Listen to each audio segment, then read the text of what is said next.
If you heard of Pareto's principle before, you would know that in many situations 80% of the results are caused by 20% of the factors which are involved.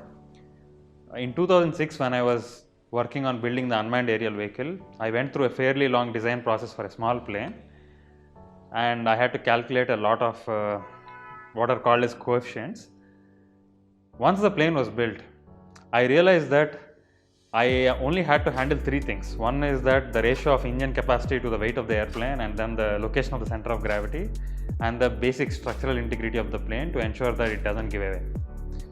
Of course, to ensure these things, I have to do a lot of things, but as long as I took care of these three things, it flew. My name is Ravikant.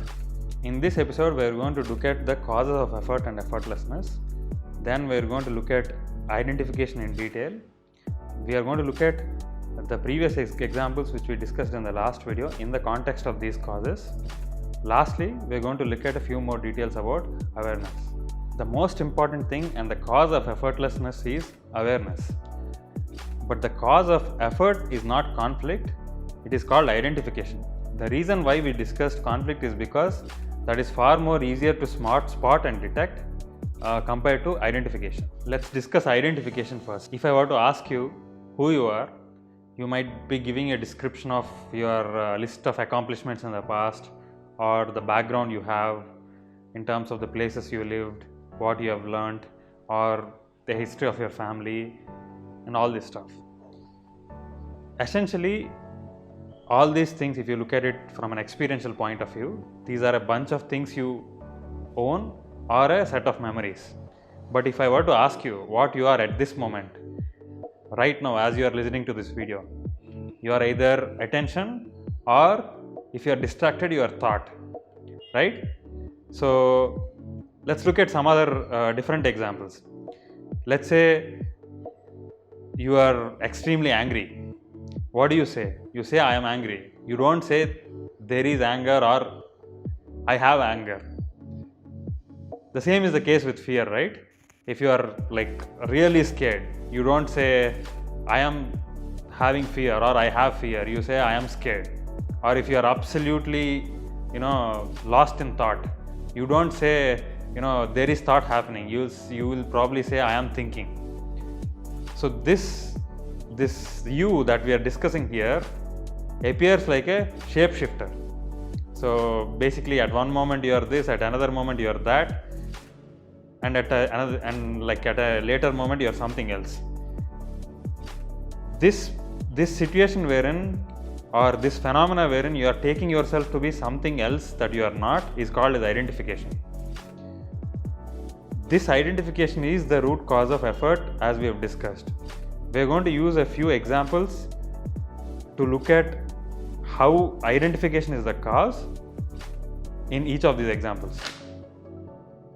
As we are discussing these examples, I want you to remember a couple of things. The first is that you need to experiment and verify all these things which we are discussing. The second thing is that the identifications which we are going to talk about will take very, very subtle forms, and they will be different depending upon the people and the context.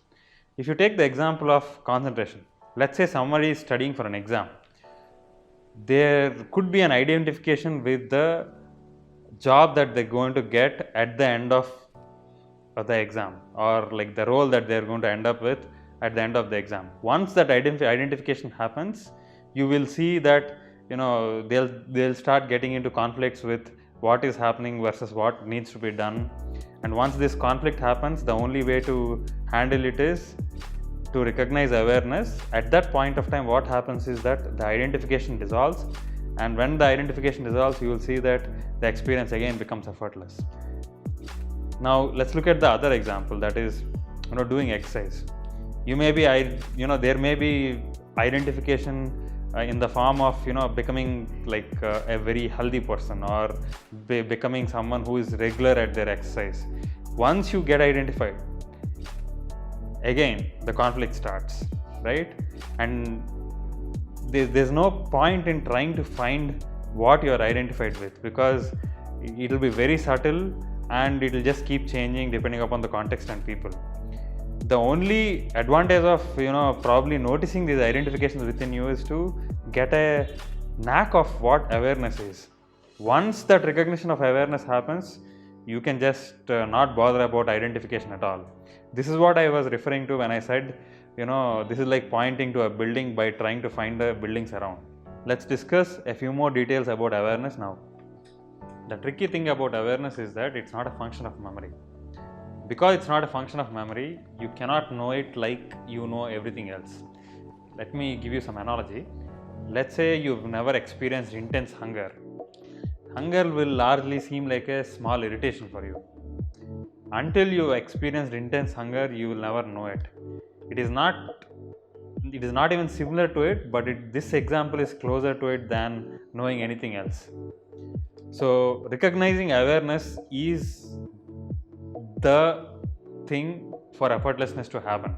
Apart from this, we have discussed conflict and identification. The way to experiment and verify these things is to see through them. But the way to experiment and verify awareness is just to recognize it, or to see that you are it, or to just be it. So if these words sound confusing to you, don't bother about it. I am going to link a few set of videos which are about awareness by someone named Anantaji. He has a large repertoire of these videos and you should look at them. Apart from this, I need two helps from you. The first is, if you want me to discuss something after watching these videos and the videos I point to, please let me know. We can look at that. The second is that if you are cynical or if you are optimistic, these are not going to be of much use to you.